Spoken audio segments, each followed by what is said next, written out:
اب آپ دیکھیے کون کون سے ائمہ حدیث تھے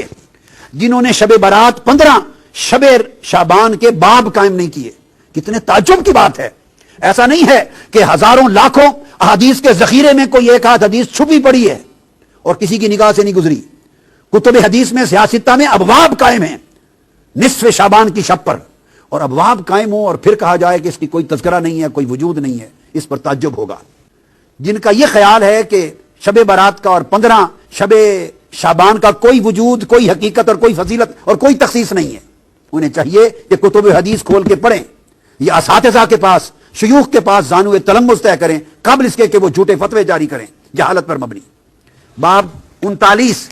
امام ترمذی نے باب قائم کیا ہے, باب ما جاء فی لیلۃ النصف من شعبان.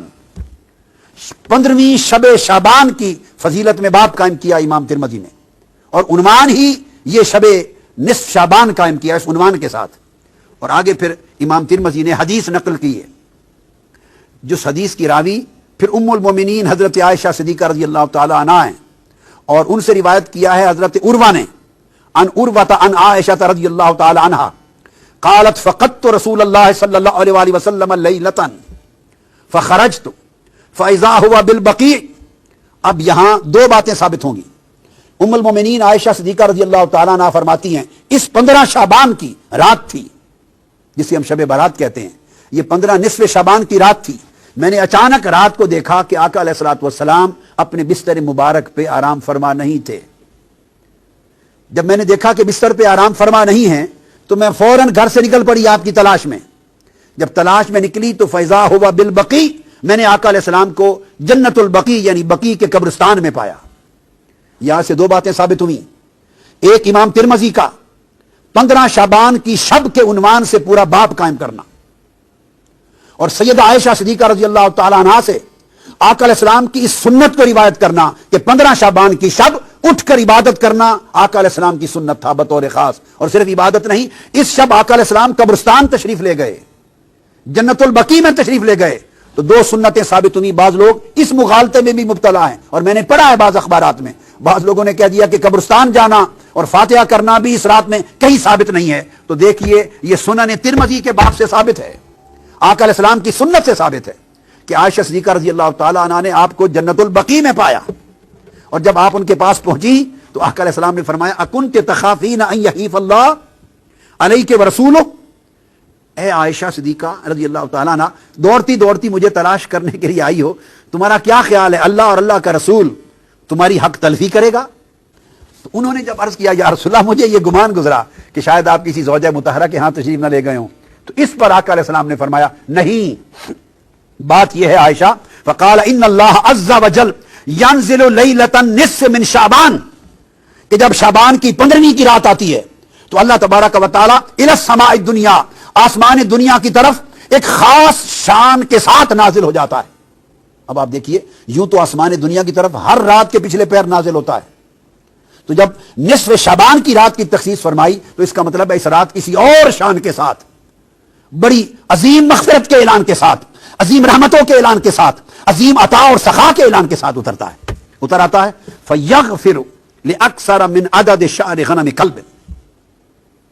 تو ایک قبیلے کا ذکر کیا جن کے پاس بہت بکریاں ہوتی تھی. فرمایا وہ قبیلہ جس کے پاس دنیا میں سب سے زیادہ بکریاں ہیں, ان بکریوں کے اوپر جتنے بال ہیں ان بالوں سے بھی بڑھ کر اس رات اللہ میری امت کی بخشش فرما دیتا ہے. اس شب برات, اس لیے اس کو شب برات کہتے ہیں کہ اس رات دوزخ سے آزادی ہوتی ہے, برات ہوتی ہے, بخشش کا اللہ کی طرف سے اعلان ہوتا ہے. اور اس کے بعد امام ترمذی روایت کرتے ہیں وفی الباب عن ابی بکر الصدیق, اسی باب میں اسی موضوع پر یہ حدیث سیدنا ابو بکر صدیق رضی اللہ تعالیٰ عنہ نے بھی روایت کی ہے. تو 15 شعبان کی رات کی اہمیت حضور کی سنت سے ثابت ہوئی, سیدنا صدیق اکبر کی روایت سے ثابت ہوئی, اور ام المومنین حضرت عائشہ صدیقہ رضی اللہ تعالیٰ عنہ کی روایت سے, جسے امام ترمذی نے مستقل باب قائم کر کے بیان کیا. اب اس وقت میرے سامنے سنن ابن ماجہ ہے, یہ بھی سیاستہ کی کتاب ہے. سنن ابن ماجہ, اس کا باب سن لیجئے, باب ما جاء فی لیلۃ النصف من شعبان, 15ویں شعبان کی رات کے بارے میں بیان. یہ امام ابن ماجہ نے روایت کیا, اور یہ روایت کرتے ہیں سیدنا علی ابن ابی طالب رضی اللہ تعالیٰ عنہ سے. اب وہ راوی ہیں سیدنا مولا علی مرتضیٰ روایت کرتے ہیں قال قال رسول اللہ صلی اللہ علیہ وسلم اذا کان لیلۃ النصف من شعبان. اب وہاں حضور علیہ السلام کی سنت کا بیان تھا کہ اٹھ کر 15 شعبان کی شب کو عبادت کرنا اور بطور خاص بقیع میں قبرستان میں جا کر مرحومین کی بخشش کے لیے بھی دعا کرنا اور اپنی بار اللہ کے حضور اپنی التجائیں بھی کرنا اور آخرت کو بھی یاد کرنا. یہ ایک سنت تھی. اسی سنت کے تحت اس شب مسلمانوں کی بھاری اکثریت قبرستان جا کے فاتحہ خوانی کرتے اور اپنی آخرت اور موت کو یاد کرتے ہیں. یہ آقا علیہ السلام کی سنت ہے. اب اس کے بعد سیدنا مولا علی المرتضیٰ عن علی ابن ابی طالب رضی اللہ تعالیٰ عنہ، آقا علیہ السلام نے فرمایا کہ جب شعبان کی 15ویں رات آتی ہے تو آقا فرمایا فقوموا لیلہا وصوموا نہارہا. جب 15ویں شعبان کی شب آئے، شب برات، تو لوگوں اس رات قیام کیا کرو، نوافل پڑھا کرو، عبادت کیا کرو، اور اس کے دن کو یعنی 15ویں شعبان کے دن کو روزہ رکھا کرو. کیوں؟ پھر آقا علیہ السلام نے سبب بیان کیا. فرمایا فإن اللہ ينزل فيها لغروب الشمس الى سماء الدنيا. اب فرق یہ ہے ہر رات اور 15ویں شعبان کی رات میں فرق یہ ہے، ہر رات اللہ تعالیٰ نصف شب کے بعد جب آخری حصہ رات کا 1/3 رہ جاتا ہے تو آخر شب اپنا نزول اجلال فرماتا ہے، نزول رحمت فرماتا ہے، اور اس وقت آسمان دنیا پہ آ کے بندوں کی بخشش کے لیے ندا فرماتا ہے. یہ آخر شب ہے. اور 15 شعبان کی رات کی خصوصیت یہ ہے، آقا نے فرمایا ینزل فیہا لغروب الشمس الی سماء الدنیا، کہ ادھر سورج غروب ہوتا ہے 14ویں شعبان کا، تو غروب آفتاب کے ساتھ ہی اللہ تعالیٰ آسمان دنیا پر اپنی شان قدرت کے ساتھ نزول اجلال فرماتا ہے، اور طلوع فجر تک اللہ تعالیٰ انسانوں کے قریب آسمان دنیا پر آ کر لوگوں کی بخشش و مغفرت کا سامان فرماتے رہتے ہیں. فیقول، اور اللہ پاک فرماتا ہے الا من مستغفر لی فاغفر لہ. 15 شعبان کی شب اللہ پاک غروب آفتاب کے بعد سے اعلان فرمانا شروع کرتے ہیں، ہے کوئی مجھ سے استغفار کرنے والا، گناہوں کی معافی مانگنے والا، سو میں اس کو معاف کر دوں. الا مسترزق فارزقہ، ہے کوئی مجھ سے رزق طلب کرنے والا، سو میں اس کے رزق میں وسعت عطا کر دوں. الا مبتلا فاعافیہ،